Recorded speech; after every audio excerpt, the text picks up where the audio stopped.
Welcome to No Cap News, the news with as little swing as I can manage.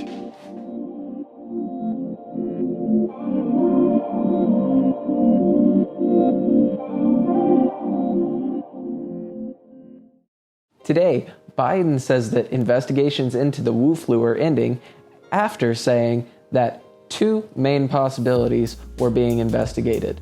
First, animal-to-human transmission, and the lab leak hypothesis, which up until now was called a conspiracy theory, despite some experts saying that it was the most likely. Senator Rand Paul is now calling Anthony Fauci to testify under oath about the lab in Wuhan, which he was directly responsible for funding with $600,000. Riots break out in Oregon, according to the Portland Police Department, on the anniversary of George Floyd's death.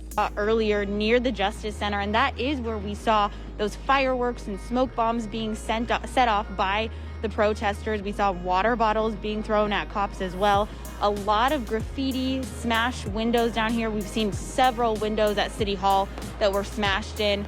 Businesses, their windows have been smashed in. We passed by a steakhouse earlier, and the employees were still inside when those windows were smashed there. Cops were here in a line around Southwest 3rd and Main Street, facing off with protesters earlier.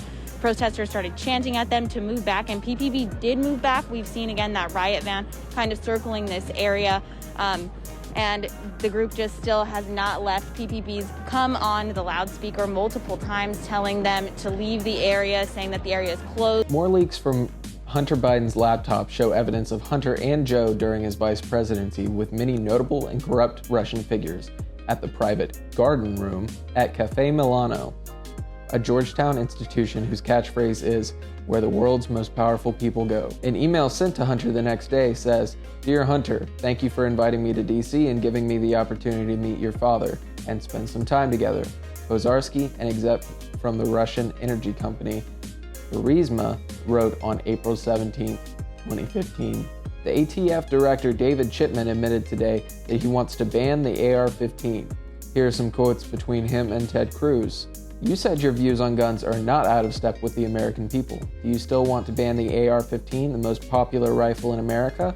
It's a rifle and not a machine gun, contrary to what some other people think." Senator, thank you for the question, and thank you for our visit yesterday and offering me a Dr. Pepper. It made me reminisce about my time in Central Texas. But now to your question. With respect to the AR-15, I support a ban as has been presented in a Senate bill and supported by the President. The AR-15 is a gun I was issued on ATF's SWAT team, and it's a particularly lethal weapon. And regulating it as other particularly lethal weapons, I have advocated for. As ATF director, if I'm confirmed, I would simply enforce the laws on the books, and right now, there is no such ban on those guns. So you want to ban the most popular rifle in America? Some 2A advocates may be concerned to see this man running the ATF. Senator Tom Cotton asked Chipman, "You have called for an assault weapons ban. I have a simple question for you. What is an assault weapon?" Chipman was unable to come up with a substantial response. You have called for an assault weapons ban. I have a simple question for you. What is an assault weapon? Senator, an assault weapon would be, in the context of the question you asked, what Congress defines it as. So you're asking us to ban assault weapons. We have to write legislation. Can you tell me what is an assault weapon? How would you define it if you were the head of the ATF? How have you defined it over the last several years as your role as a gun control advocate? Senator, if I'm confirmed as ATF director, my recollection is the only process by which ATF has weighed in is that I know there's a Demand Letter 3 program, which requires multiple reports, multiple sale reports on the southwestern border.